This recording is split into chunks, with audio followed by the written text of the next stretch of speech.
종교 개혁하면 부패하고 타락하여 무너져가는 교회를 다시 바로 세우고 그리고 다시 새롭게 출발한 일이다라고 생각이 되어집니다. 그래서 오늘날 우리 교회, 한국과 미국 교회에 지금 새로운 출발이 절실하지 않나라고 생각해서 오늘 본문 말씀을 택하여 보았습니다. 오늘 읽은 마태복음은 회개하지 아니한 가룟 유다와 대제사장의 이야기입니다. 유다가 대제사장의 은 30을 받고 예수님을 팔아 넘겼죠. 그런데 이 유다가 뉘우치고 성전으로 찾아가 이 대제사장에게 돈을 돌려줍니다. 그러나 대제사장은 그 돈을 받지 않고 유다는 성소에 돈을 던지고 돌아가서 목매어 죽습니다. 대제사장은 그것은 피값이라고 규정하고 그리고 토기장의 밭을 사서 나그네의 묘지를 삼았다라고 이야기합니다. 토기장의 밭, 흰놈의 골짜기인데 한번 지도를 한번 봅시다. 오늘날 항공사진입니다. 오른쪽에는 감난산이고 그 다음에 기드론 골짜기 있고 성전산과 그리고 다윗성이 이어져 있고 그리고 다윗성 밑에 흰놈의 골짜기가 흐르고 있습니다. 흰놈의 골짜기 오른편 끝부분이 피바시고 아겔다마라는 곳입니다. 예레미야와 그 예수님 당시에 성벽을 한번 봅시다. 보면 성벽 맨 밑쪽에 흰놈의 골짜기가 흐르고 있고요. 그 다음에 성벽 오른쪽 모퉁이에 분문이라는 문이 있습니다. 그리고 그 분문을 바로 나가면 흰놈의 골짜기 아니 피바치라는 곳이 있습니다. 그런데 그 예레미야 때에는 이것이 하신문이라는 이름으로 붙여졌는데 예수님 당시에는 분문, 덩게이트, 분문으로 불려졌습니다.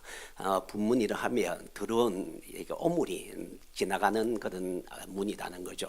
그래서 사람들이 오물, 쓰레기 그런 것들을 그거 가지고 와서 바로 그 흰놈의 골짜기에 이제 버리는 그런 문이다라고 하겠죠. 그런데 마태복음 27장 9절은 이 사건을 두고 선지자 예레미야로 하신 말씀을 이룬 것이라고 주석을 달고 있습니다. 그런데 참 이상합니다. 인용하는 구절을 보면 이 은30과 토기장의 밭을 사는 것은 예레미야가 아닌 스가랴서에 있는데 어떻게 마태가 예레미야서를 인용한 것으로 이야기하느냐는 것입니다.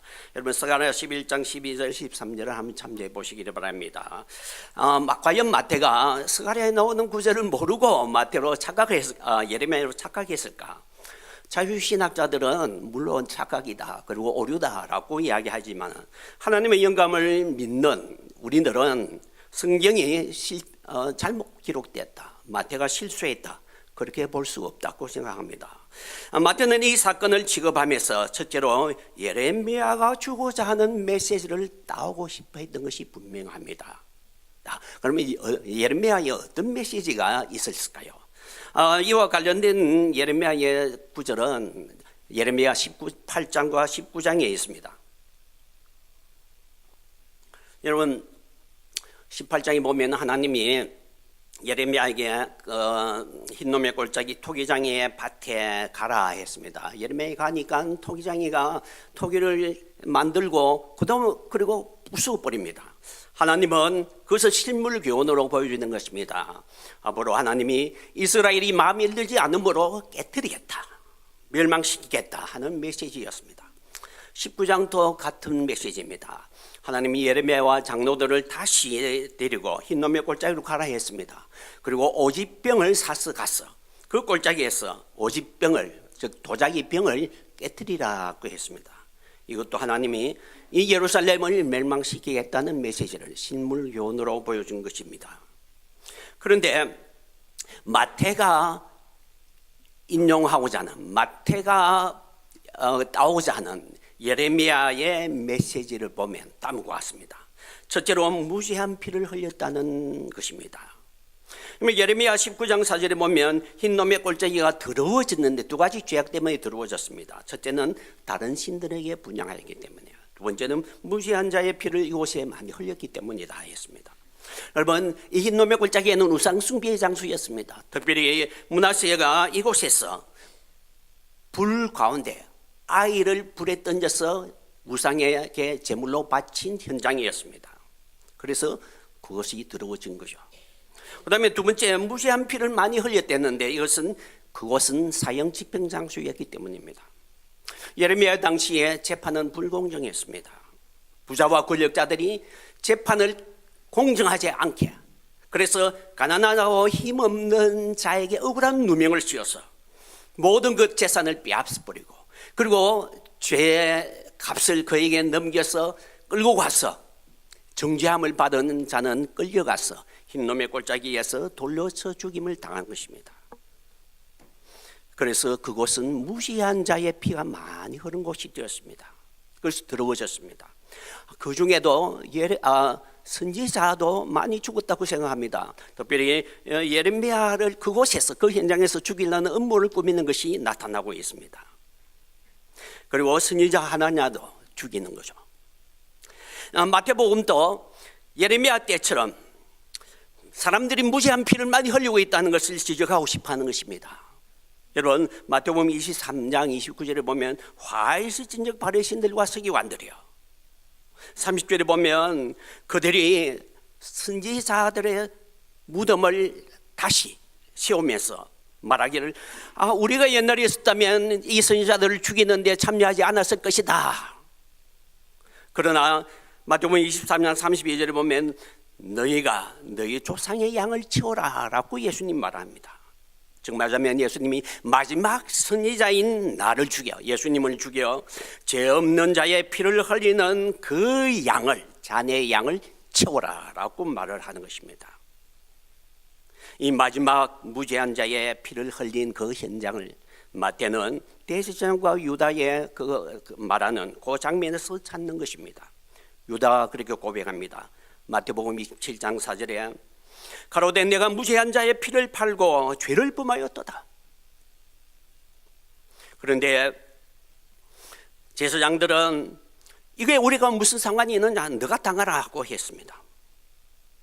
여러분, 마태는 예레미야처럼 사람들이 무죄한 자의 피를 흘리고 있다, 특별히 마지막 선지자의 피까지 흘리고 있다, 그것을 부각시키기를 원하는 것입니다. 두 번째로 예레미야 메시지는 토기장의 밭을 피바시라고 부르고 있고, 그것은 임자 없는 시체를 던지는 곳이 되었다는 것을 마태가 또 지적하고 싶은 것입니다. 여러분, 마태복음 27장 7절 8절에 보면 예수님을 판돈 30을 대제사장이 이것은 피값이라 하고 흰놈의 골짜기에 있는 토기장의 밭을 샀어 나그네의 묘지를 삼았다라고 했습니다. 여러분, 이스라엘에는 시체를 그냥 무덤에 넣지 않고 그냥 들에 던지는 것은 굉장히 수치스러운 일로 여깁니다. 그런데 나그네의 시체, 죽은 그 시체는 누가 치워줄 사람이 없습니다. 그래서 이곳을 그런 시체들을 버리는 장소로 삼았다라는 것입니다. 그래서 그곳 이름을 피바시라 불렀다 했습니다. 여러분, 예레미야의 메시지로 갔습니다. 예레미야의 흰놈의 골짜기에 시체가 방지된 곳으로 사용되는데, 첫째 어떤 시체입니까? 그들이 무죄하게 선고를 했어. 무고하게 한 사람을 죄인으로 만들었어. 돌로 쳐 죽여 그 피가 묻힌, 그리고 시체가 버려진 장소였습니다. 두 번째는 하나님이 앞으로 바벨론 적군을 불러와서 예루살렘을 함락시키고 많은 사람을 죽이고 그들이 그 시체들을 이 골짜기, 흰놈의 골짜기로 버리는 장소가 되었습니다. 세 번째로 마태가 지적하고 싶은 것은 회개하지 않았다는 것입니다. 여러분, 예레미야가 흰놈의 골짜기에서 이스라엘 백성들에게 외친 이야기는 회개하라는 것입니다. 예레미야 18장 7절에 보면 하나님이 어떤 민족을 파거나 멸하고자 할 때에 18장 8절에 그들이 그 악에서 돌이키면 내가 그에게 내리기로 생각했던 재앙의 뜻을 돌이키겠다. 그리고 18장 11절에 내가 너희를 치리하노니 너희는 각기 악한 길에서 돌이키며 너희 길과 행위를 선하게 하라. 여러분, 예레미야가 그렇게 부르짖었지만 그들은 돌아서지 않았습니다. 회개하지 않았습니다. 오히려 그렇게 부러지는 예레미야를 죽이려고 했습니다. 여러분, 마태도 이것을 지적하고 싶어하는 것입니다. 마태복음 23장 37절에 보면 예루살렘아 예루살렘아 선지자들을 죽이고 내게 파송한 자를 돌로 치는 자여, 암탉이 새끼를 날개 아래 품은 같이 내가 내 자녀들을 모래한 일이 몇 번이냐. 그러나 너희가 원치 아니하였노라 했습니다. 특별히 오늘 본문 그 성전의 현장에서 유다도 자신이 잘못했다고 생각하지만은 뉘우치기만 했지 회개하는 기색은 없습니다. 그래서 자살하고 말았습니다. 대제사장은 더 뻔뻔합니다. 무죄한 자의 핏값으로 인정하면서도 그 책임을 너가 지라고 던져버렸습니다. 네 번째로 마태가 지적하고 싶은 예레미야의 의도는 이 예루살렘이 멸망한다는 것을 외쳤다는 것입니다. 예레미야 19장 11절에 보면 내가 이 백성과 이 성을 파괴하리니 그들을 매장할 자리가 없도록 도배새 장사하리라. 19장 12절에 내가 이곳과 그곳 그민에게 이같이 행하여 이 성으로 도배 깎게 하리라 했습니다. 여러분, 도배시라는 말은 불의 장소라는 뜻입니다. 이 흰놈의 골짜기를 도배시라고 부른 이유는 그곳에 토기를 굽기 위해 항상 불이 있기 때문이었습니다. 그런데 이제는 토기를 굽는 불이 아니라 시체를 태우는 불이 붙여질 것입니다. 앞으로 바빌론 적군이 쳐들어왔어 예루살렘을 멸망시키고 사람들을 죽여 그 수많은 시체들을 이 골짜기에 던져서 불을 붙이면 불은 활활 탈 것입니다. 예레미야는 그 모습을 연상하면서 예언하면서 가슴이 찢어질 것 아팠을 것입니다. 마태도 그러한 심령으로 이 예레미야를 인용하고 싶어하는 것입니다. 여러분, 마태복음 23장 37절에 예루살렘아 예루살렘아 38절에 보라 너희 집이 황폐하여 버림받으리라. 그리고 24장 2절에는 내가 진실로 너에게 이르노니 돌 하나도 돌 위에 남지 않고 다 무너뜨리우리라. 여러분, 앞으로 예루살렘이 망할 것을 예수님이 말씀하셨습니다. 역사상 예루살렘 성이 두 번 크게 파괴되고 완전히 파괴되고 그리고 주민들이 대거 살해당한 사건이 있습니다. 두 번입니다. 첫 번째는 586년 바벨론의 예수인데 예레미야의 예언대로였습니다. 성은 여차없이 무너지고 주민들은 도망가다가 잡히고 성 안에 있는 사람은 다 죽임을 당하고 포로로 잡혀가게 됩니다. 시체들이 넘쳐나는 것, 그 시체들을 그 바빌론의 군대들은 흰놈의 골짜기에 끌고 가서 던지는 것입니다. 두 번째, 이 예루살렘이 크게 망한 것은 주후 70년 로마 군대에 의했습니다. 그때에 마침 6월절이었습니다. 유대인들은 대부분 이 6월절을 지키기 위해서 그 성에 모여 있었습니다. 그런데 로마 군인들이 에워쌌습니다. 성이 드디어 무너졌습니다. 로마 군인들은 닥치는 대로 학살하기 시작했습니다. 그 현장을 목격한 요세푸스는 길이 피가 강물처럼 흘러내렸다라고 이야기를 하고 있습니다. 그만큼 많은 사람들이 살육당했다는 것입니다. 그 수많은 시체를 어떻게 처리했을까요? 당연히 흰놈의 골짜기에 던져졌을 것입니다. 여러분, 대제사장들과 바리새인들, 예루살렘 주민들이 합작해서 예수님을 죽이고 그리고 그 돈으로 이 곳을 사서 임자 없는 자의 시체가 매장되도록 했는데 공교롭게도 자기 자신들이 임자 없는 시체가 되어 그곳에 던져짐을 당하는 그 꼴이 되어버렸습니다. 우리는 마태가 왜 스가랴가 아닌 예레미야의 글과 같았고 했는지 이해하게 됩니다. 마태는 예레미야가 부르짖는 그 부르심을 똑같이 부르짖고 싶어 한 것입니다. 예레미야는 목이 터지라고 부르짖은 것이 회개하랍니다. 아니면 예루살렘이 망한다. 마태도 똑같이 부르짖고 싶어 한 것입니다. 여러분, 오늘날 교회도 이 예레미야와 마태의 부르짖음에 귀를 기울여야 할 시점에 이르렀습니다. 아니면 망한다. 여러분, 거의 망할 뻔한 그 어두운 상황에서 다시 새롭게 출발한 두 번의 사건이 있습니다. 교회사적으로 보면 첫째는 종교개혁입니다. 여러분, 중세시대를 우리는 암흑의 시대로 봅니다. 성지자들은 사치하고 부패하였고, 그리고 화려한 예배당을 건축하기 위해 돈을 많이 끌어모았습니다. 심지어는 죽은 조상을 연옥에서 천국으로 보내기 위해서 면죄부를 사야 된다면서 면죄부를 팔아서 돈을 끌어모으기도 하였습니다. 만약에 종교개혁자들이 이 교회를 개혁하지 않았으면 그 교회는, 우리 기독교는 망하였을 것입니다. 여러분, 두 번째 사건은 한국에 있었던 1907년 평양대 부흥을 꼽을 수 있습니다. 여러분, 당시에 한국의 조선의 상황은 풍전등화와 같았습니다. 일본이 청나라와 전쟁, 그리고 러시아와의 전쟁에 승리하고 명성황후를 시해했고 을사보호조약으로 사실상 이 나라를 접수해 가버렸습니다. 암울한 시기에 조선은 기댈 데가 없었습니다.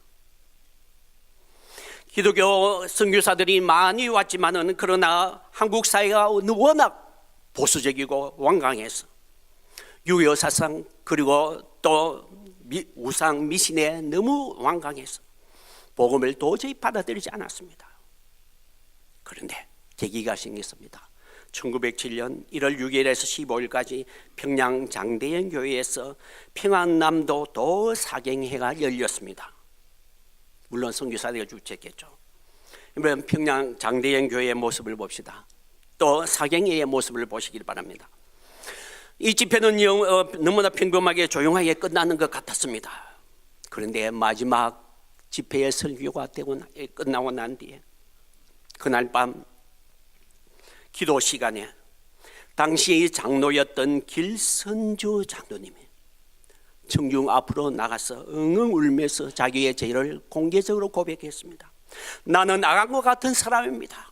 전에 세상을 떠난 나의 사랑하는 친구가 아내 대신에 재산을 정리해달라고 부탁했는데 내가 그 재산 일부를 사취했습니다.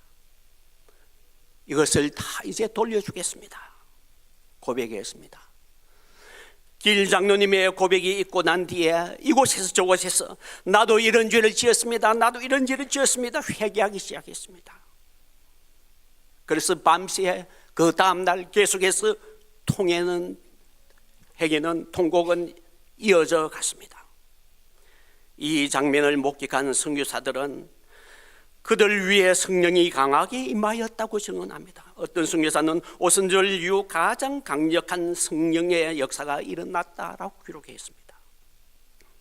부흥의 불길은 평양뿐만 아니라 서울, 대구, 개성, 강화, 전국적으로 확산되었습니다.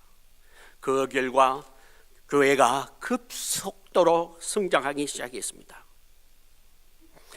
선교사들이 이렇게 진술을 하고 있습니다. 이 부흥이 있고 난 뒤에 한국의 마을은 어디나 믿음의 공동체가 생기기 시작했다. 마을마다 예배당이 세워졌고 예배당이 세워지는 곳에는 학교가 세워졌다. 예배당들에는 경건한 신자들과 글을 배우는 학생들이 있었다.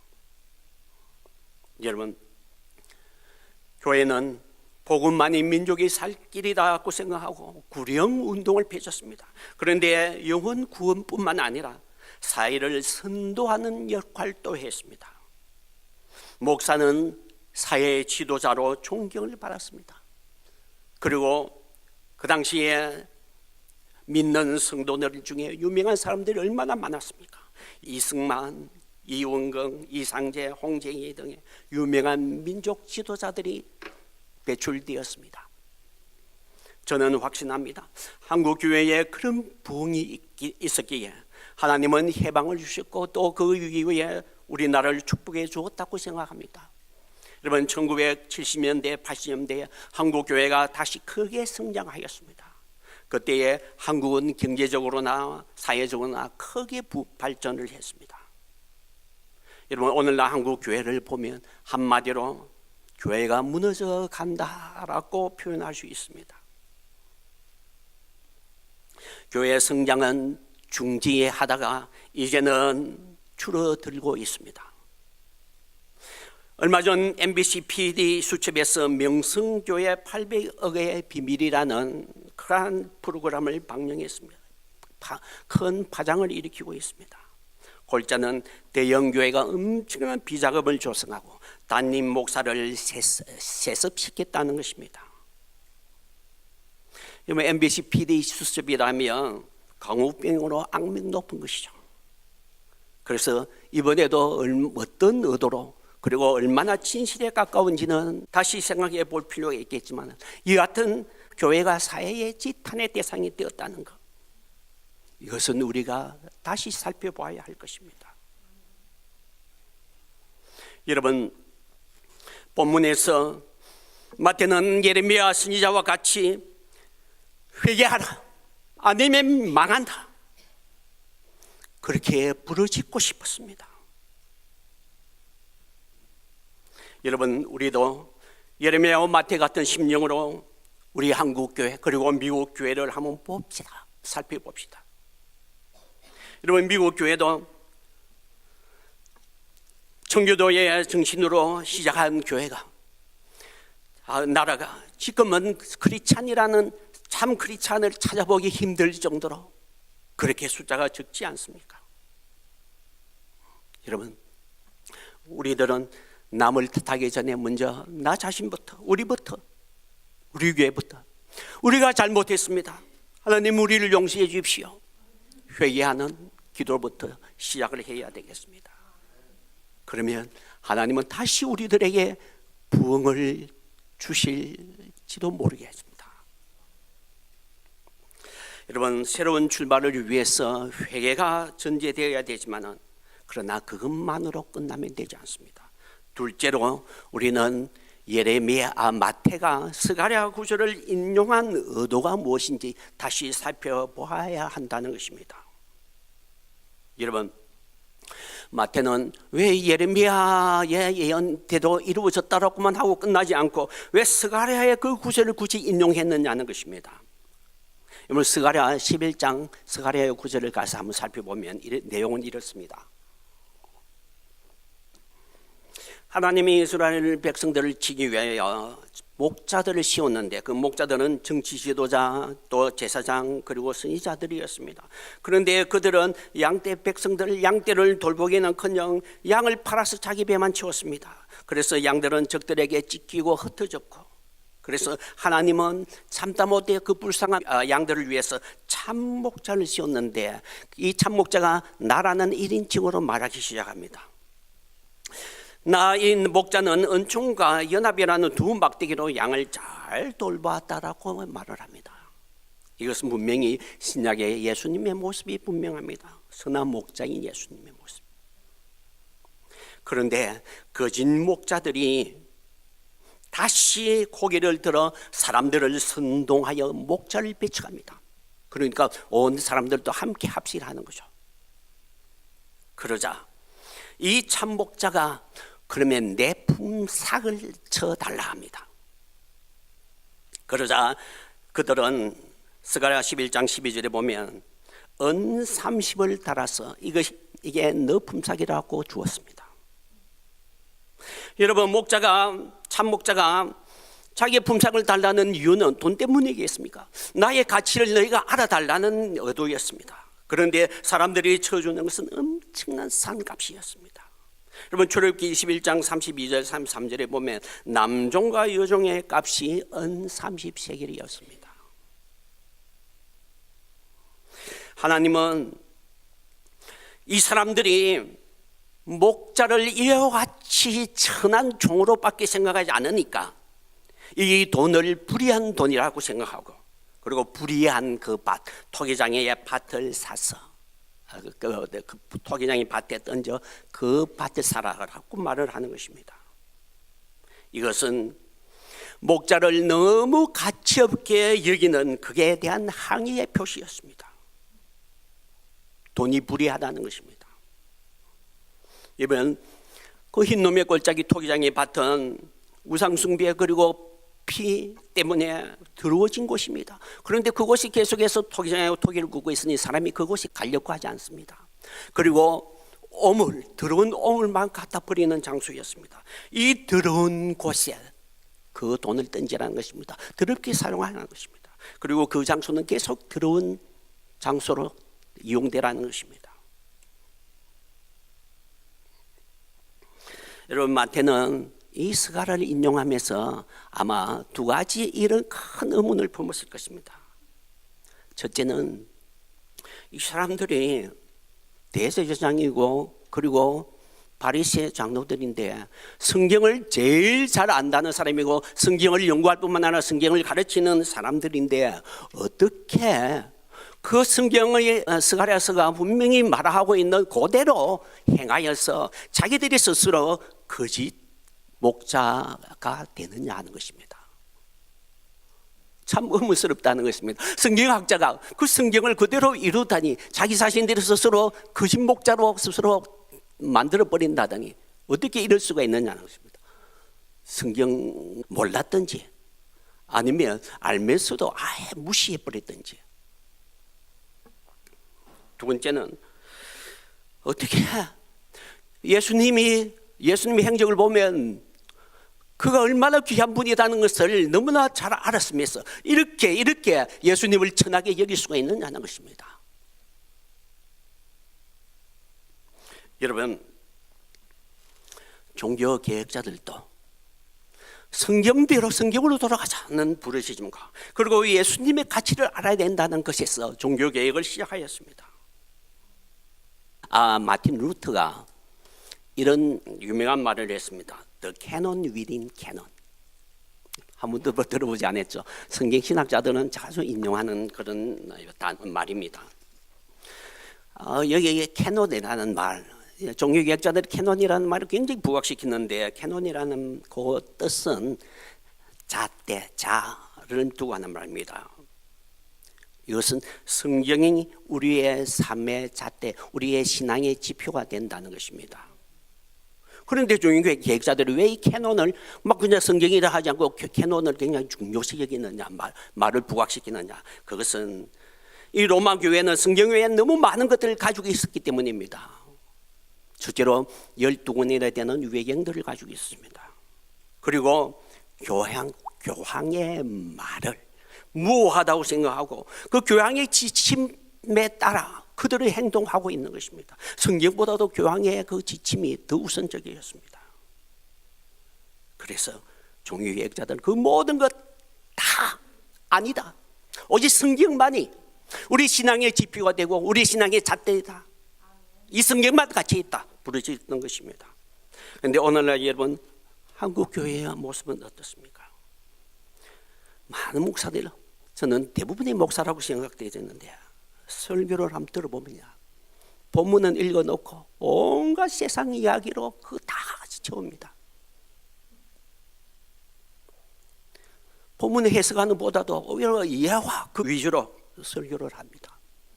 여러분, 우리 시애틀 행복한 교회는 얼마나 여러분 교인들이 된 것 다행으로 생각해야 되는지 모르겠습니다. 목사님이 너무 성경만 다 가지고 풀이해주고 그 성경을 가지고 말씀을 전하니까요. 그런데 한국의 교회 강단은 그렇지 않다는 것. 다시 우리들은 성경만으로 돌아가야 됩니다. 그런데 루터가 The canon within canon이라고 한 말이 뭘까? 성경 안에 또 중요한 다른 책이 있다는 말인가? 루터는 이것을 이야기했습니다. Christ is the canon within canon입니다. 성경 안에 핵심적인 또 하나의 지침, 그 캐논이 있는데 그것은 바로 예수 그리스도다. 여러분, 중세 교회는 마리아 또 온갖 성자들 그런 데 가서 기도하고 얼마나 많은 구원을 위한 도움을 구합니까? 그럼 구원을 위해 선행을 해야 된다, 고행을 해야 된다, 헌금을 많이 해야 된다는데 얼마나 많은 것들을 덧붙였습니까? 심지어는 죽은 자의 죄를 사하기 위해서 면죄부를 사야 된다까지 했죠. 루터는 그 모든 격까지는 제거되어야 된다고 했습니다. 오직 우리를 구원할 수 있는 것은 예수 그리스도, 그 예수 그리스도의 믿음밖에 없다고 했습니다. 여러분, 오늘 한국 강당에도 예수님의 죽음과 그 부활, 그 죽음의 의미, 그것에 대한 설교가 거의 별로 없다는 것 너무 안타깝습니다. 대부분이 윤리적인 설교로 가득 차 있습니다. 본문을 읽어놓고 우리는 이 본문의 모음대로 어떻게 살아야 된다는 그것만 이야기합니다. 그래서 설교의 모든 주인공은 우리 사람입니다. 하나님이 주인공은 아니고 예수님이 아닙니다.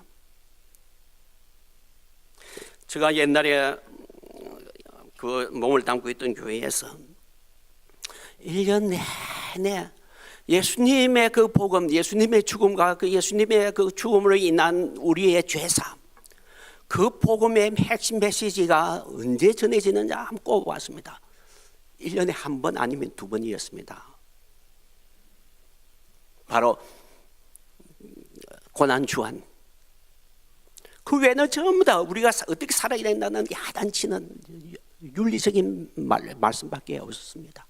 그래서 저는 그런 의문이 들었습니다. 새신자도 소개되고 세례도 받고 하는데 그 새신자가 와서 그 예수님의 그 죽음, 그 희생, 우리의 죄사함, 그 복음의 메시지가 설교로 한 번도 들어보지 못했는데 어떻게 믿고 세례를 받아 의심이 되는 때가 있었습니다.